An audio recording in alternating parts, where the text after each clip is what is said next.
My name is Paul Bradford and I've been brought up in Leeds all my life.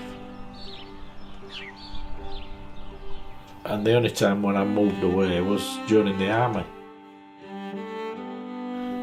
Yeah, I was brought up Christian and tried to be a good boy, but as I grew older I got a bit naughty, but nothing serious.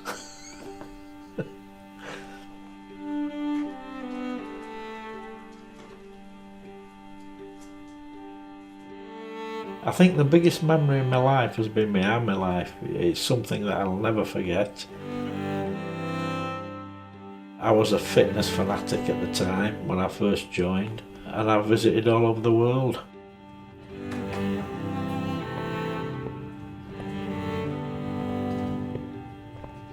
I joined the army in 1962. I was in engineering, going to work at 7 o'clock in the morning, coming home at 5 o'clock on a night. Day in, day out, same old job. No, I wanted some adventure, so that's what I did, join the army.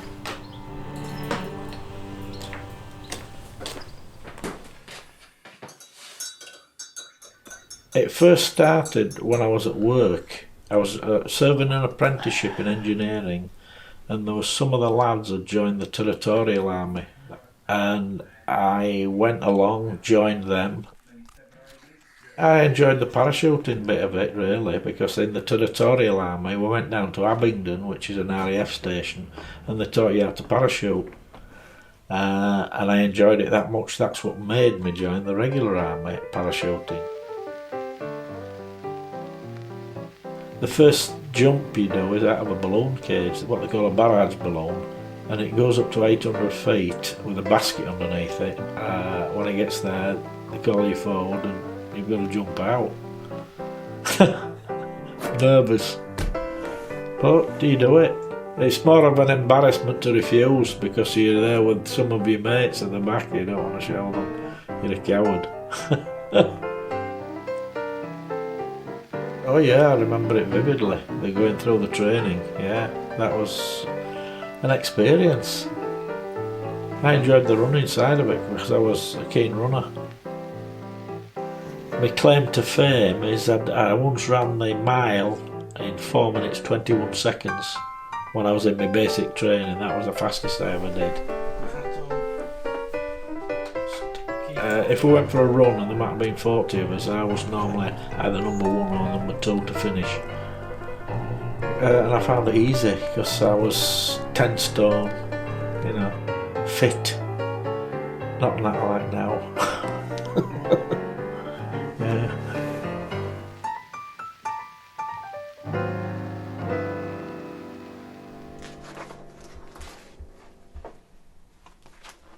These are my photograph albums, and I've collected them over the years, and people have given me some more to add to my collection. So that's one of the aircraft that we used to use, we jumped out of. That was what's it like when you're parachuting. But once you do your basic training, and then it's for real, you jump with all your equipment and you jump out of aeroplanes, which is a different thing completely. So first thing you do when you leave the aircraft, look up, check your canopy, and then all-round observation to make sure that there isn't another parachutist coming into your rigging lines, and if there is, you take immediate action. Then you assess your drift. Are you drifting forwards, are you drifting backwards or sideways? So you pull down on your lift webs to alter the parachute so that you try and come down vertical. And then when you get there, you prepare for landing. So if you're coming in for a forward landing, you turn your feet off, wait for it to happen and go into the roll.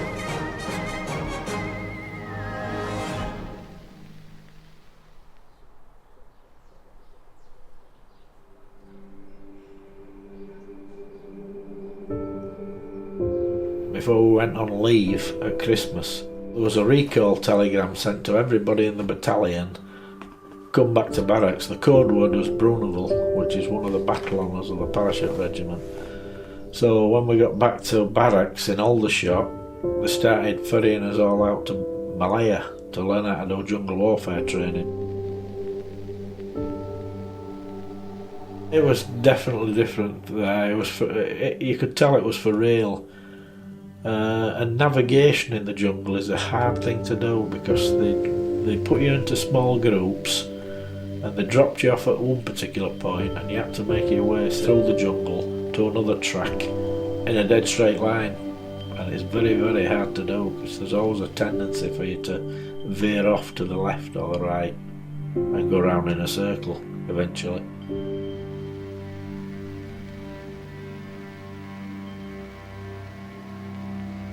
And then we got moved on to Borneo, where the confrontation was between North Borneo and South Borneo. North Borneo belongs to Malaysia, South Borneo belongs to Indonesia, and Indonesia was a military junta at the time and they were trying to take over the whole island, so we were protecting the Malaysian side.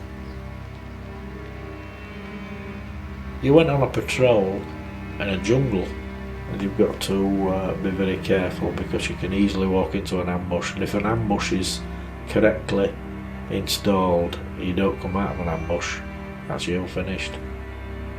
So that was a bit scary. During the confrontation, the worst one was actually the attack on B Company at Mapo, which there was probably 200 or 300 Indonesians attacking a position of 40 men. But it was that well defended and the troops were that skilled that they repelled them, the enemy. Yeah, we won the battle, but it could have well been different.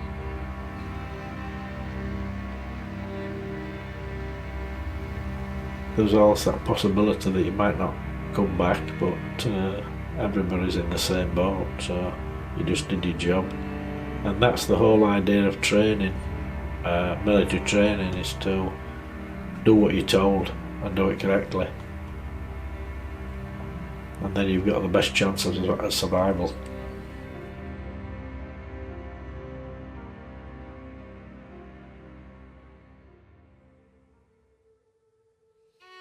Well, I was in the army when I got married. She was living in England and I was all over the world.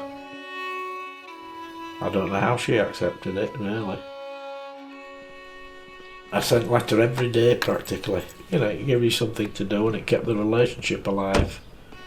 But there was that much separation in the marriage that I decided that I would do my 6 years and I would finish with the army. Even though they tried to get me to sign on for another 3 years, I didn't want it, really. There's one of mine. Some people don't respect the military, but they don't realise how hard it is and what a good disciplined force it makes you.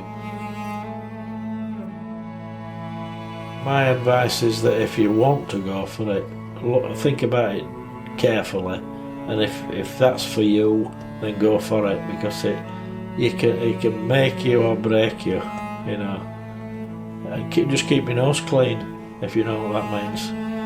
Yes sir, no sir, 3 bags full sir. That's the old saying.